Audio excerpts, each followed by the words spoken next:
Milad, have you ever had any encounters with cops? One of the craziest stories that I've ever experienced in my life was right after I got my driver's license. There was a night where I was home alone and I had literally just got my license and was going out and hanging out with my friends and just having a great night. And all of a sudden my mom called me and told me that the person that was working at the store didn't have the key. In case you don't know, whenever you're closing a restaurant, you have to lock it up with a key. And I guess the person who was working just forgot their key at home or something. Can't blame them. It happens to me all the time. But for some reason, I wasn't happy because I really wanted to hang out with my friends. So I decided it would be a great idea to rush home. And well, I started driving home and I was booking it. I'm not a fast driver at all. I gotta say, like, I'm probably one of the slowest drivers. My friends tell me that all the time. But I just got my license and I thought I was like speed racer or something. So I decided to go on my road. And my road is a 25-mile-per-hour road. And I had to rush home to get my keys. So I was going 71 miles per hour apparently on my road. That's what the officer said he saw me at, but I was pretty sure I was going like 50 miles per hour. Whatever, it doesn't matter. I was going way too fast on my road. And as I'm pulling into my driveway, the cop pulls into my driveway as well, and I didn't know who it was. I assumed it was like one of my friends because it was like pitch black out and I couldn't see anything. So I get out of the car and immediately the officer screams at the top of his lungs, "Get back in the car!" And at this point, I'm shook. I'm just standing there in front of my house, in front of my car, and this officer is sitting in the driveway with his hand on his holster, screaming at me to get back into the car. And so I do. And the officer comes up to my window, and we're literally parked right outside of my house, like in my driveway. And he says to me, "Do you know how fast you were going?" And immediately in my mind, I'm like, oh my God, I messed up. And I was like, I'm so sorry, officer. Like, I knew I messed up. I was kind of just ready to take whatever fate would have it. And so he goes, "License and registration and proof of insurance, please." I get my registration, I get my proof of insurance, and I realize I don't have my license. And my heart just dropped. I'm like, as if this isn't bad enough,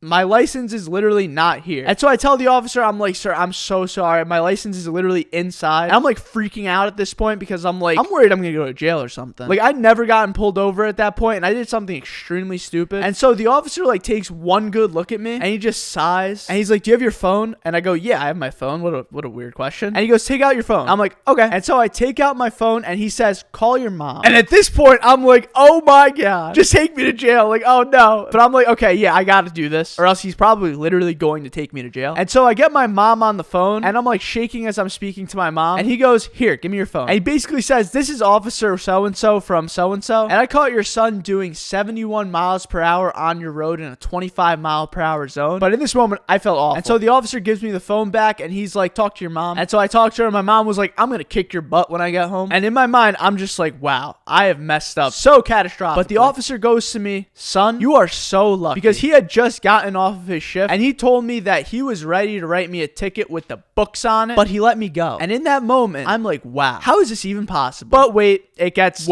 pretty awful. So he lets me go, right? And I go and I give the key to my coworker. They lock up the subway and I'm headed back to my friend's house. And as if I didn't learn my lesson already, I'm on a road that I thought was a 40. Apparently it was a 25. I don't want to call this road a speed trap. It was a speed trap. And I get pulled over again on the same night. Literally 20 minutes after this had just happened. I was going 39 and a 25. And at this point, I'm just done. Like, I don't even know what to do. Luckily, I had my license and that officer gave me a ticket. And well, when I told my mom about that, let's just say I got the butt kicking of a century.